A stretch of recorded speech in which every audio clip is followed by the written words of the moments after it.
महाबली बाली हिंदू पौराणिक कथा रामायण के एक पात्र थे जो कि किष्किंधा के वानर राज थे। उस समय भगवान विष्णु ने पृथ्वी को लंकापति रावण के आतंक से मुक्त कराने के लिए श्रीराम के रूप में पृथ्वी पर अवतार लिया था। जब लंकापति रावण सीता का हरण कर लंका ले गया था, तब भगवान श्रीराम उनकी तलाश में दर दर भटक रहे थे। तभी उनकी मुलाकात पवन पुत्र हनुमान जी से हुई। हनुमान जी ने भगवान श्रीराम की सुग्रीव से मित्रता करवाई, जो कि महाबली बाली के छोटे भाई थे। वे दोनों एक जैसे ही दिखते थे। महाबली बाली ने सुग्रीव के राज्य और उनकी पत्नी को छीन लिया था, जिस वजह से भगवान श्रीराम ने महाबली बाली का वध किया। बाली किष्किंधा के राजा और वानराश्रेष्ठ महाराज रीक्ष के पुत्र थे, किंतु ऐसा कहा जाता है कि महाबली बाली देवताओं के राजा इंद्र के पुत्र थे।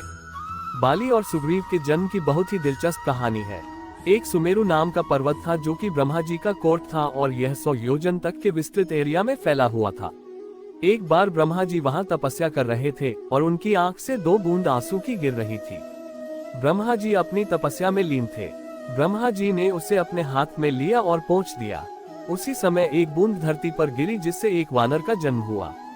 तब उन्होंने वानर से कहा, तुम इस पहाड़ की चोटी पर रहोगे। कुछ समय बाद ये तुम्हारे लिए अच्छा होगा। वह वहां रहने लगा और रोज ब्रह्मा जी को पुष्प अर्पित करता रहा। बहुत दिन बीत गए। फिर एक दिन रीक्ष राज वहां से गुजरे। उन्हें बहुत तेज प्यास लगी थी। वे तालाब में झुककर पानी पीने लगे। तभी उन्हें वहां एक परछाई दिखाई दी। उन्हें लगा उनका कोई दुश्मन है जो उन्हें मारने वाला है। वे तालाब में कूद गए, लेकिन जब वे बाहर निकले तब वे एक खूबसूरत युवती के रूप में बदल गए। उसी वक्त इंद्र और सूर्यदेव वहां से गुजर रहे थे। तब उनकी नजर उस सुंदर युवती पर पड़ी। दोनों उस पर मोहित हो गए। उस समय इंद्र की मणि उस युवती के सिर पर जा गिरी, जिससे एक वानर का जन्म हुआ। क्योंकि उस वानर का जन्म उस युवती के बालों से हुआ था, इसलिए उसका नाम बाली पड़ा। जबकि सूर्य की मणि उस युवती के गले पर जा गिरी, जिस कारण एक और वानर का जन्म हुआ जो कि सुग्रीव था। इसलिए वे दोनों एक जैसे दिखते हैं। इंद्र ने बाली को एक सोने का हार दिया, जबकि सूर्य ने सुग्रीव को हनुमान के रूप में एक सच्चा मित्र और रक्षक दिया। इसके बाद वह युवती फिर से रीक्ष राज में बदल गई। इसलिए वे बाली और सुग्रीव दोनों की माँ और मोरल पिता दोनों हैं।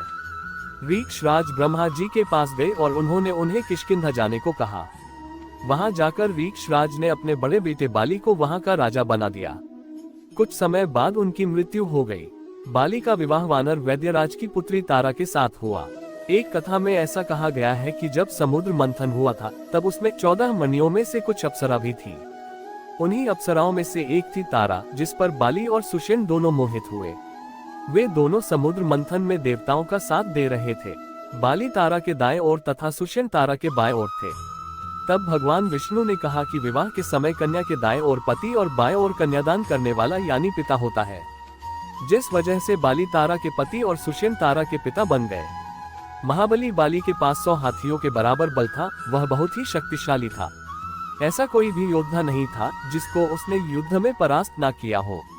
ऐसा कहा गया है कि देवराज इंद्र ने बाली को एक हार दिया था, जिसे ब्रह्मा जी ने मंत्रमुक्त कर उसे वरदान दिया कि जब भी वह इसे पहनकर युद्ध में जाएगा तो उसके शत्रु की आधी शक्ति उससे छीनकर बाली को प्राप्त हो जाएगी, जिसके कारण वह और अधिक बलशाली हो गया।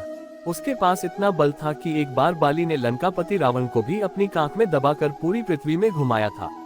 रावण बाली को मारने के लिए संध्या के समय अपने पुष्पक विमान पर बैठकर गया। उस समय बाली संध्या वंदन कर रहा था। रावण उसके पीछे से वार करने के उद्देश्य से गया। तभी बाली ने रावण को अपनी ओर आते देख उसे अपनी कांख में दबा लिया और सारी पृथ्वी में उसे घुमाया। रावण बाली के बल से डर गया और उससे मित्रता करने के लिए हाथ बढ़ाया। बाली ने उसका प्रस्ताव स्वीकार कर लिया। एक असुर स्त्री माया के 2 पुत्र मायावी और दुंदुभी थे। एक बार दुंदुभी ने बाली को युद्ध के लिए ललकारा। बाली किसी की भी युद्ध की ललकार सुनकर युद्ध करने चल पड़ता था। उसने तब भी यही किया। बाली ने दुंदुभी को बड़ी ही सरलता से मार दिया और उसे घुमाकर हवा में उछाल दिया, जिससे उसके रक्त की कुछ बूंदें ऋषमुख पर्वत पर विराजमान ऋषि मतर्ग के आश्रम पर पड़ी, जिसके कारण ऋषि मतर्ग ने बाली को श्राप दिया कि जब वह इस पर्वत पर या इस पर्वत के दायरे पर भी प्रवेश करेगा तब उसकी मृत्यु हो जाएगी। बाली बड़ी बड़ी पहाड़ियों को ऐसा उछालता था मानो वे गेंद हो। इस तरह महाबली बाली के बल की चर्चाएं आज भी प्रसिद्ध है।